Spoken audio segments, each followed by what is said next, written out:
Hi everybody, this is Lisa Beaudoin. Welcome back to Lisa's chat room. Today the conversation is how to quickly remove the formaldehyde out of certain products and also to become more aware of how it comes into your home. I'm going to try to keep it short, but I never do, because I go on. I want to fill these videos with a lot of information. The first thing I'll say is if you want to know the base part of it, go to the link below in the description, 101 about formaldehyde, and watch that first. And you can just listen to it. You don't have to watch me, but you can listen to it. And then after that, go to each of these videos. These are what I call playbook plans to remove the formaldehyde out of your home, the chemicals exposure out of your home. I'm highly sensitive to formaldehyde and preservative type products. I've found that out. I will eventually go on to what is formaldehyde and, what is it doing in the body, the allergens and what, the allergies that I have, or is it hypersensitivity?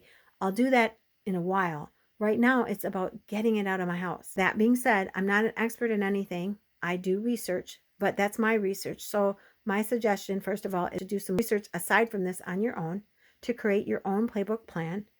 It's going to take time. Take a breath because it's a lot. And take a step at a time and think smart. And that's what these videos are about, getting you aware of how this is coming in your house. And you may come up with other ideas too that I haven't even thought of yet. But this is what I've been doing. That being said, I'm not an expert in anything. So anything I share with you, if you try, you do so at your own risk and peril.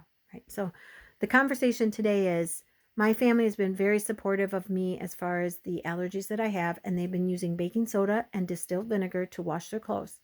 I have not felt anything when they come over, except one time I kind of felt stuff. And the thing is if you go sit at your doctor's office, if you go to church, if you're looking through clothes at a store, you have a potential of getting formaldehyde on you. Again, I have videos about formaldehyde, but it basically breaks down. It's a resin that breaks down into a very fine powder, at least from what I can understand. And it's kind of sticky. It sticks in the clothes, but it also sheds, and it will shed fast. For instance, say this was a brand new towel, and I went like this.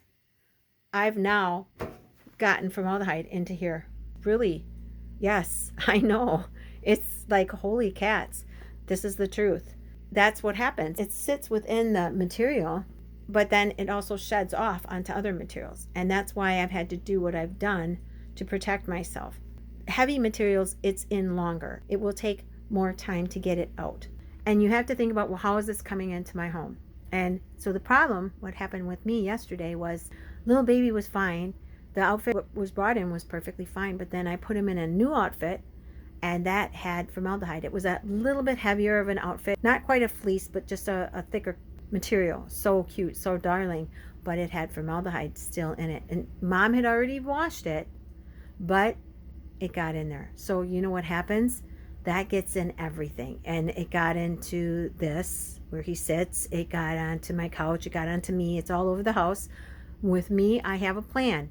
So I didn't worry. I don't stress over it anymore, even though it's affecting me. And I can actually kind of see that it wasn't like she didn't wash her clothes, because I can tell that she did. She always does anyway. But I can tell by the sensitivity I have to it. For me, that's still bad. It's like brand new clothing, or being by someone that is using a product that has in it. And the product I'm talking about is laundry detergents. You really have to take a look at your laundry detergents and what you're using. You have to turn them around. Now, you can go to the ewg.org website, but the point of that is they're going to grade it, but that doesn't mean that they're going to say it's not in there. For me, I'm very stringent. I want Zippo formaldehyde in my products, and the most organic amount of chemicals I can find. Something that is not just good for me, but good for the environment. So that is my plan, my major plan. And each one of these little or smaller videos, they're about individual things that I do. Like I've got one coming out about the mail. So point is, the first thing I did was I vacuumed this. So if you can't wash it, vacuum it. I vacuum everything that comes into contact. And also too, you got to understand, some things I'm going to use a little bit more stringent things. So like anything brand new, I have a routine. And my routine is, first of all, when I go to the store, I'll buy my groceries and things and put them out in the car, and then I will go buy my materials, any kind of towels or sheets or anything, and I put them into a bag and tie them very tightly and put them in the back of my car, and I bring them into my wash machine area. So being very aware of that. When I'm looking at clothes at a store, I know that I probably have formaldehyde resin on me. So when I come home, and anytime I come home, I change into what I call my house clothes. I have my clothes that when I go outside, and I have house clothes. Getting back to this, I vacuum it. Now, just make a plan. You're going to vacuum this once a week. You're going to wash it once a month. The baby bag. When you use a baby bag, take the clothing that you have for baby and put it in a bag. Have 2 bags, one for clean clothes, one for soiled clothes, and do that, right? Instead of just storing stuff in your baby bag. Also, you can vacuum the baby bag. You can clean it out, wipe it down, and clean it out once a week. But the thing is if you don't get it out right away, what will happen is it will travel, unfortunately, like this did with baby. Baby was in the seat. He was on the floor. He was on the couch. He was on me. It got everywhere. And it's not his fault. It's not my daughter-in-law's fault. It's not my son's fault. It's nobody's fault except for the people that are putting this in. And even then, it's not really their fault, because what they're trying to do is create longer lasting products. Really, the water safer wash machine came out. That's when this seemed to start happening for me. So it could be that they put this stuff in to try to make it so your clothes stay mildew free. That's another thing. But like clothes brighteners and stuff like that. I don't need clothes brighteners in my clothes. I'm more concerned with what's on my skin. So anyway, getting back to this, you can vacuum it. Now, handle all your clothing like that. And think about when you're out somewhere, you sit down on a chair, you get into your car, well, your cushion in your car seat is getting it. So then the next time you sit there, you're going to get it again and again and again until you vacuum that out. So you're never going to get it 100% completely out of your house like me, unless you are really stringent like me. I have protected myself 100%. The one thing is it's going to come into my home. When it does, I get it out as fast as possible. You, unfortunately, if you don't have a sensitivity, you won't know. So you just have to have a maintenance program. And it's just cleaning and just using mindfulness. The things that I'm sharing with you, to use those things, try them. Hopefully they will reduce the chemical exposure in your home. So I vacuumed this right away. I vacuumed it and I got it out. And then I will probably wash it. But for immediacy, I need to get it out. So you can vacuum it right away. Make a maintenance plan where you're going to vacuum your couch, your living room, everywhere once a week. And then your coats. I vacuum my coat. Whenever I come in, I actually have my coat sitting in a specific area. But if I, like one day I went and I was looking at materials for pillows, I was full of formaldehyde by the time I got home. You can take and clean off your street clothes just by vacuuming them as well and hanging them up in an area and then using them again. Just trying to get the formaldehyde out of it, the chemical out of it. And as crazy as it sounds, it is horrific to have this allergy. I feel so bad for kids that have to go to school and deal with this, and they have no clue what's going on. They can't focus. I know I can't, and it makes me angry. Okay, it just makes me so angry. So anyway, trying to reduce this is number one priority in my life. I hope it becomes number one priority in yours as well, for you and your children's sake, right? So moving on. Now, when I wash, I'm going to go through this again because I might have missed some stuff. My process is, first of all, always use gloves. I pre-treat everything with glass cleaner and I throw it in the wash machine.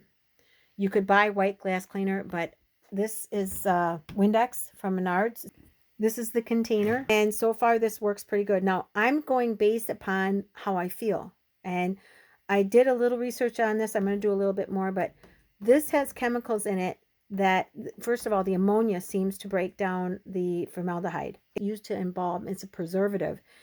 Even if it breaks down, it's going to get into the tiniest molecule. It will still be there. Okay, that's part of the problem.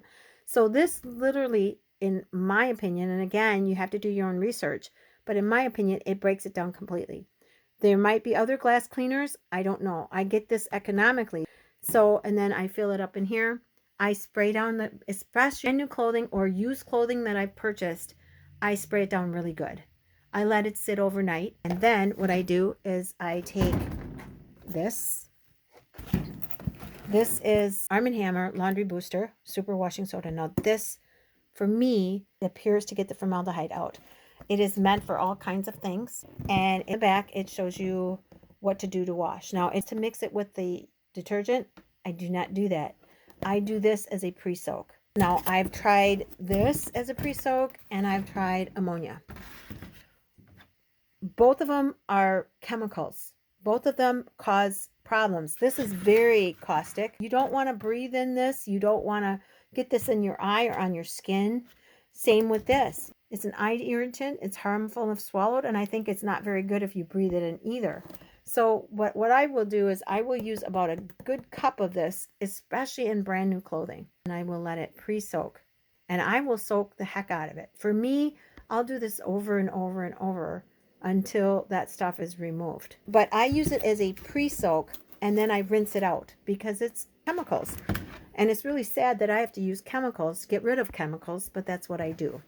Then what I'll do is I will wash with baking soda, and I will wash with distilled vinegar.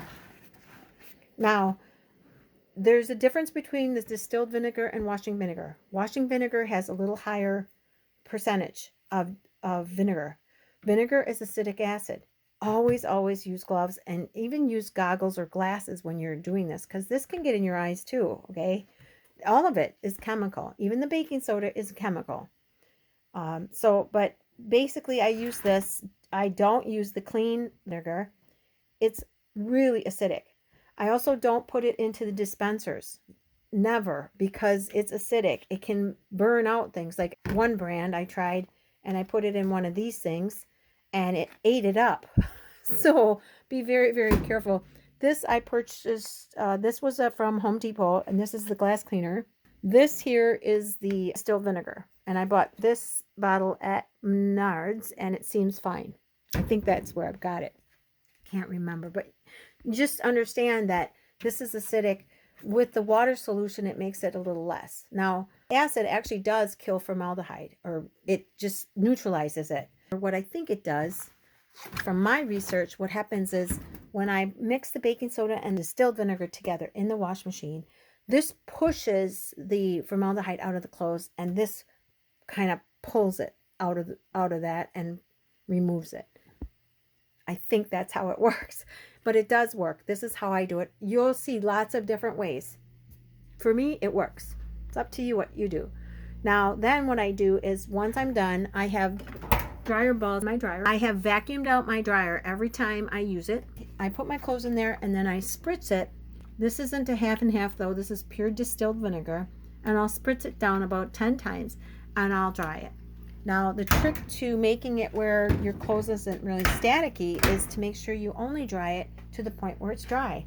You could hang it up if you wanted, but if you over dry it, it's going to become real static. But the distilled vinegar actually helps with that. Now, you could add those oils, fragrances. You could add, I would only add 1 drop. I'm serious, that stuff is real potent. If you wanted to smell like lavender or something, you could add a little drop of some type of oil to that solution. Mix it up before you use it and spray it on there. Totally up to you. So anyway, that's what I do. And then once I'm done, I will literally vacuum my clothes off. For me, I can sense it. Unfortunately, you can't sense this. So you're going to have to assume that it's on everything. Now, you may not want to do this part. Totally up to you. The most important thing is for you to understand, if you have a detergent that has formaldehyde in it, you might as well not watch these videos because it's not going to do you any good. So, but this is what I do. I vacuum it. When I come off the street, I put my coat up. Like I said, I stick my coat over here. I have my coat here. I have stuff here. I vacuum it. I'll take my duster and dust at the least, and then I'll vacuum it. Especially if I've been to places that have like a lot of material. If I've been looking at clothes, I'm going to do that. Literally what you have to kind of do is you have to assume it's everywhere. It's on all your clothing. Even if it's not, that's what you've got to assume. So that's what I do. The duster I bought, not the feather duster, but this one from Target that I did the review on, I love that. And I have that one, and I have the one for the ceiling. So once little baby was gone, what I did was I cleaned my whole house. It took about an hour and a half, maybe, not even. And then I was fine. And if I don't do that, what will happen is it just will sit there forever and ever. I'll drag it all over the place. I maybe have socks on. It's on my socks. It's on my slippers. It's everywhere. It's in my hair. It's in the air. So I have to do certain things, and I do have a video about that out there. But I wanted to kind of touch base here about this. I think that's it for this video. I hope you've gotten some information out of it. If you have any more questions, put them in the comments below. I will see them and I will address them as I go. I'll make another video. No problem there. Please make sure you like, subscribe, and share, and click the notification. I have, like right now, this is so impromptu. I'm like, I think I better make a video about this because I haven't done so yet. So please make sure you like, subscribe, share, and please make sure you stay safe, stay healthy, and I'll see you again next time in Lisa's chat room. Okay? Take care.